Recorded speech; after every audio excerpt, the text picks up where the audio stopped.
13th and final rounds in the house. Yeah. Before we get into this great chat with someone I really appreciate his boxing skills, we're going to give a big shout out to Boxers in Need, which is £12 a year. It's a great cause for fighters who have issues after fighting. So if you want to donate, do your thing. Now let's talk to Dalton. Yes, Dalton, how you doing, mate? I'm all good, all good. Here at a great show in my hometown, so yeah, life's good. Are you missing it? Well, I know you're not missing it, but I mean, do you want You ready to get back out? Yeah, you ready to go on of it? Ready to get back out. Obviously, it's been a bit of a frustrating back end of the year, but yeah, I'm looking early in the year, February time. You know, I'm hoping to get some dates in the next couple of weeks. Yeah, that's good. I've always been interested, being former Ingle fighters, I've always been really interested by your style of fighting and where it comes from and what it's influenced by. Could you give us a little bit of a backdrop to it? I mean, obviously, you know the Ingle style, you know, so I think a big part of Sheffield boxing has been the footwork drills. Obviously, it famously came from Brendan Ingle himself, and I think my style, it's adapted. It's you know, mid-range counter punching. I used to watch a lot of the Mexican fighters when I was growing up, and I don't know, I just think you gel over the years, molds into what you're comfortable with, and it naturally just comes. It's great that you said that, right? Because we were talking to Roy Jones Jr. last week. We got an interview with him, which was like, wow. Amazing. You know? I don't get starstruck by many people, but when Roy Jones is in front of you, it's a bit different, right? And he said, I said to him that no one talked about Floyd Mayweather until you retired.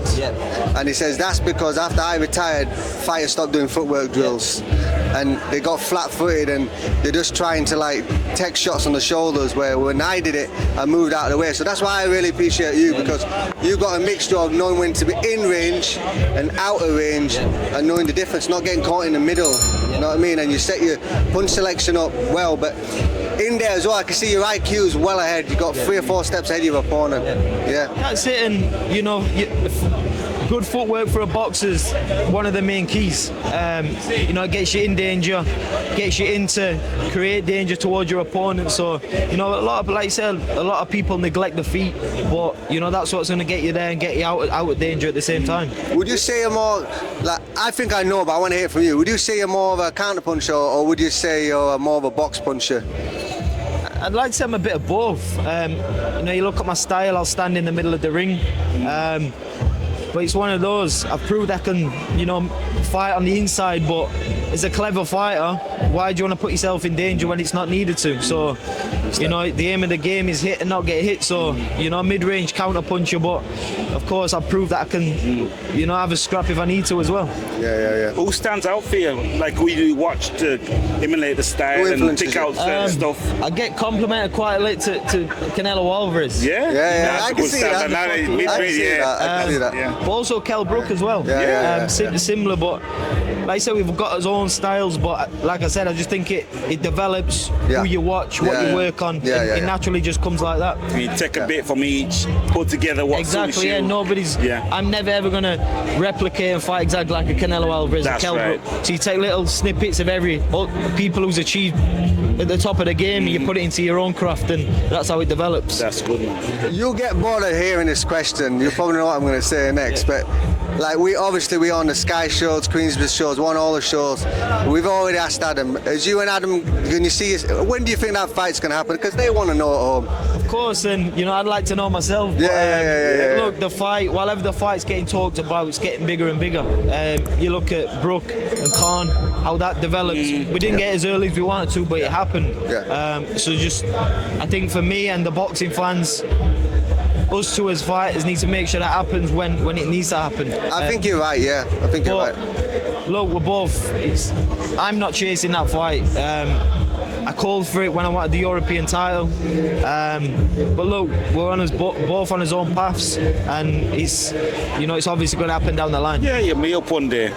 It makes sense. Exactly, It makes sense. Like from being in the industry, we can see why the fight needs to build. Look at Manny Pacquiao and Mayweather. It built for 5 years, didn't it? Exactly. And it would never generate the money or the attention if they fought straight away. Exactly. It's but like you say, every fight is as well. You're looking to get one dance partner, and that's what me and Adam are. You know, we're both, you know, reaching to the top of our games, and whenever we keep winning, the fight's getting bigger. So, yeah.